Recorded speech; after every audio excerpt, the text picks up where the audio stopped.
We have the Yakima Police Department on the phone, Dave, and we didn't call them. They called. No, no. we have I said Captain. the statute of limitations was up. We have Captain Jay Seeley on the phone with us this morning from the Yakima Police Department. Good morning, Captain. Good morning, fellas. How you guys doing today? Good, sir. Good. Thanks for joining us. Yeah. Appreciate your time. How many years? Yeah. You know, I want to say, I was thinking about you last night. I remember when you first came on, and you were a strapping Marine Corps. He was just 5'8" at the time.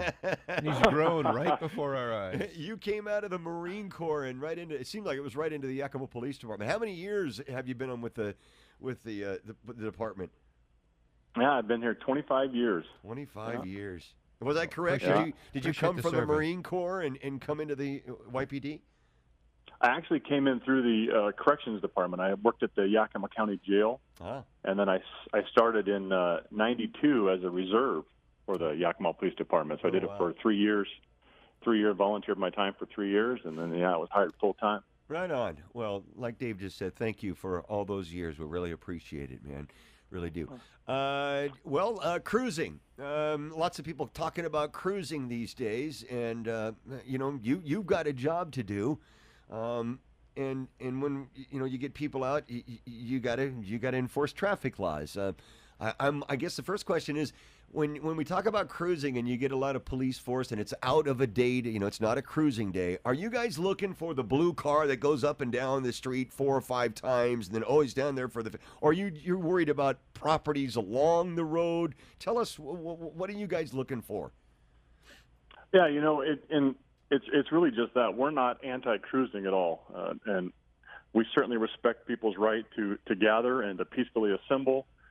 We're really there for public safety, and that's really what it boils down to for us. We respond to the complaints, and that's really what we're doing. We're not out seeking people that are cruising up and down the Ave and are out just trying to enjoy themselves. That's not what it's about. We are not anti-cruising. Yeah.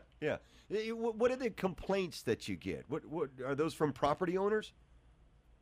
Yeah, we had several complaints over the last several unsanctioned cruisings. We had property owners, business owners that were complaining that there were people doing spin-outs or burn-outs on their parking lot. They left behind several loads of garbage that the business owners had to clean up, and that was really the majority of the complaints that we were getting.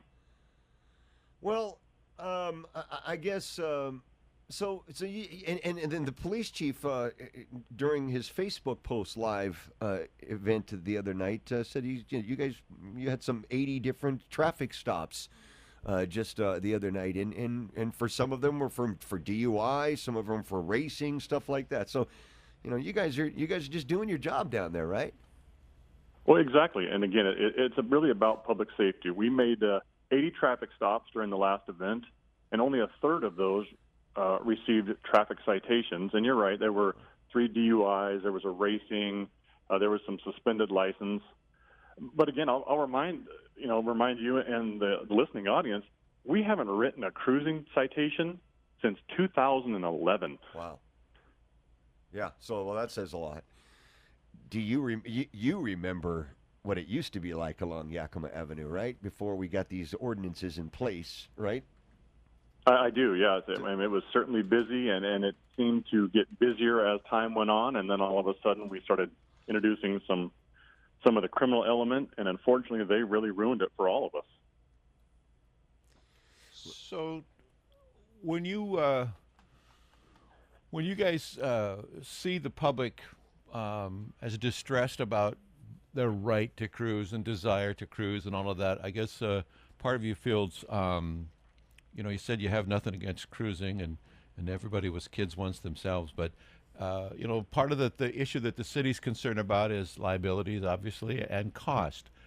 Do we need 2 sergeants and 8 officers down there for 3 to 5 hours to keep an eye on cruising, do you think? I mean, I don't want you to have to position you against the chief, but just from a keep things under control perspective, what do you think? Well, again, I think that's relative to the number of people that are cruising. But I'd also say that, yes, we do need supervision anytime we have a large group of our personnel down there trying to manage an incident or an event. We certainly expect there to be oversight and supervision down there, and we obviously want to keep that span of control for our supervisors as low as possible to make sure there's a proper oversight. So, yeah, and I know the technical question will be, do we really need that many people? But we have to prepare for these events, and hopefully nothing happens. But can you imagine if something did happen and we weren't prepared? I think the scrutiny then would come the other direction and ask, well, what were the police department doing when all this was happening, and why didn't they do something about it, and why weren't they prepared? And so we would rather be prepared early and then hope that nothing happens. Yeah, prepare for the worst, hope for the best, Yep. and that is a responsible approach. And I guess where people diverge from that, because you look around the country and you see governors that have shut down their states more stringently than others, strictly than others, and they would say the same kind of thing. We're preparing for worst case scenario, and I guess that's where the confusion comes, because one person's worst case scenario is not someone else's, right?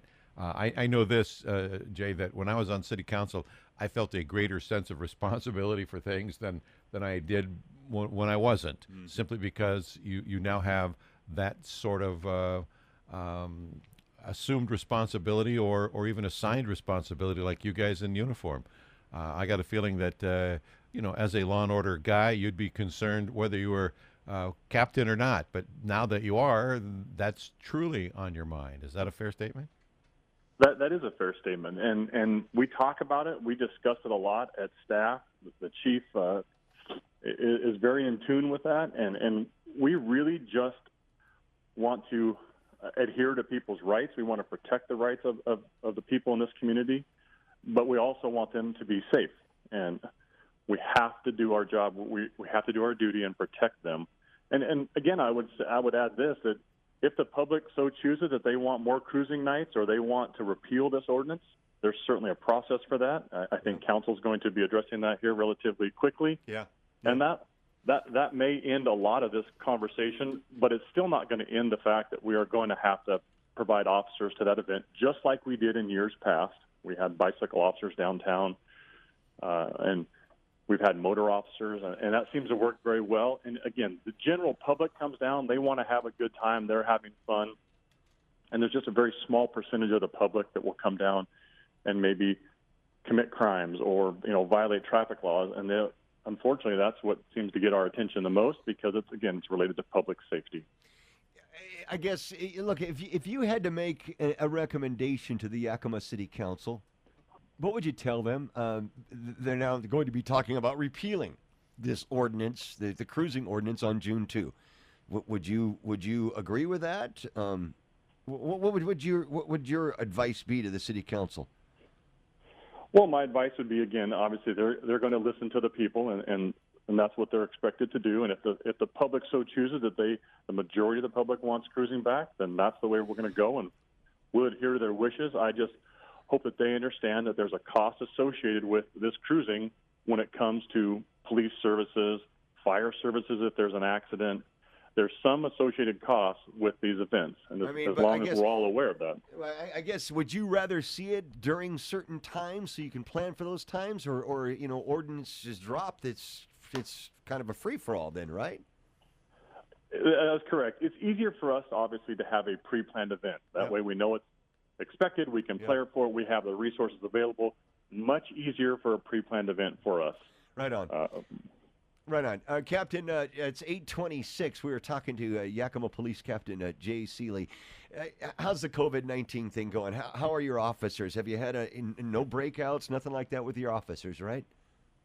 That's correct. And, we recognized this very early on, that this was going to, the potential harmful effects of this COVID. And so we initiated a plan right away, and it seems to be working.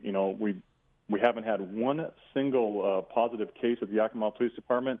But here's another thing that we've really done that I think the chief has done very well is we understand the value of crisis communication or communication in crisis. And every single day he puts out an email to the entire department. Every single employee receives an email regarding updates from the Yakima Health District, regarding updates as far as the police department status. And he usually ends the emails with how other cities, other agencies, and other states across the nation are helping to mitigate the effects of COVID. So I think the communication has been key for us. Right on, right on. Excellent. Jay, I don't know. I keep calling you Jay, but Captain, is there anything here that maybe you wrote down and you're like, oh, they didn't ask me about that. I really wanted to tell the public about that. Well, I tell you, the one thing I do want to ask the public, and because I get asked this a lot when I'm out in the public, is, what can we do to help? What's something that we could do as community members to really help out with our police department and with our community? And I want to tell you this because obviously crime ebbs and flows, and we need the community's help with crime. But I'll tell you, Lance, the one thing we need is people to help to join our Safe Cam program.